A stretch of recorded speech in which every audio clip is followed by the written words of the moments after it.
In 1980, as I was preparing to board a troop train that would take me to basic training, my maternal grandmother gave me a gift that I cherish and still have. Inscribed in the cover page is Psalm 119, verse 105, that says, "Thy word is a lamp unto my feet and a light unto my path." My maternal grandmother was a powerful woman of God who lived in the word and demonstrated a true Christ-like zeal and passion. She came alongside men and women, encouraging them into ministry, and was a real force and influence in my life. I'm sure that if you think of someone in your life who has impacted you and influenced you, that you'll also find someone like my Oma Betty. Oma Betty loved Jesus, not in a legalistic sense, but in a true relational sense. I'm sure that if I asked you the same question, that every person would be able to talk about a woman who has been a significant influence in their life, and particularly in your spiritual formation as you become a Christ-like disciple.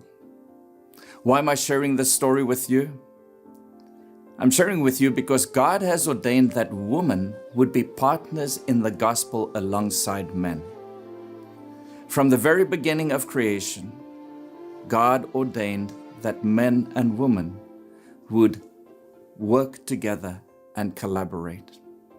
The Church of the Nazarene believes that a biblical vision of God's kingdom come is led not only by men, but by women and men together, leading the church into Christ's future. Maybe that is something that you know and have heard and even practiced for many years on your district or in your ministry. In many places on our region, we find examples, beautiful examples of men and women leading the church as equals, and we celebrate those places where this is happening. For the Church of the Nazarene, woman in leadership is a settled theology, and we truly need to embrace that. In response, I appointed Reverend Sherry Schmidt in 2017 as the first regional women's clergy coordinator.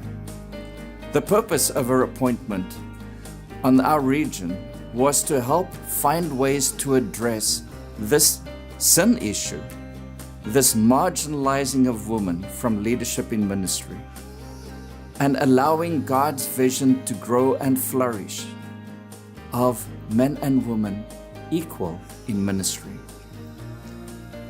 This vision has expanded, and in 2022, after meeting as a regional leadership team, we decided that there were more women involved in ministry than just clergy. And we expanded the scope of the ministry and renamed it Nazarene Women in Leadership. The goal was to open our development and our providing of opportunity to more than just clergy women, but for all women who serve so faithfully and diligently in the church. This broadened scope has included people who are playing significant roles of leadership. Here I think of Grace Tia, our Regional Communications Coordinator. I think of Mani Modine, our Regional Secretary. Dr. Eileen Ruger, our Regional Missiologist. I think of Christine Mosuela, our Regional NMI, and in fact now the Global NMI President of the Church of the Nazarene. These women, these powerful women, are leading the church in significant ways, regionally and in district positions. They serve as lay leaders and in some instances, as I've said, as clergy. With this broadened vision, the Ministry of the Asia Pacific Nazarene Women in Leadership concept was born. I want to ask you today, is there a woman in your church? Is there a woman on your district or field who you know God has called and equipped, who has gifts and graces to provide leadership in ministry? If so, I want to ask you, can you become an instrument in the hands of God to provide a way for this lady to become a leader in the church? Not for your glory or for their glory, but for the fulfillment of God's biblical vision of the kingdom of God, where men and women serve as partners in ministry.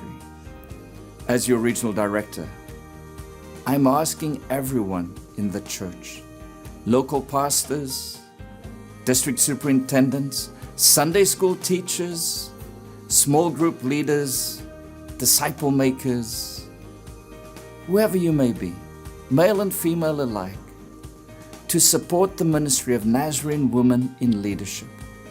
The vision of this ministry will require participation from all of us, yes, men and women across the region, as we live into God's plan to be the church as it ought to be. His kingdom come, His will be done on earth as it is in heaven. Thank you for your time and for listening. And I pray, my brothers and sisters, that the Lord will bless you, that He would encourage you, that He would strengthen you, and that He would give you courage to engage and provide opportunity for women in leadership. God bless you.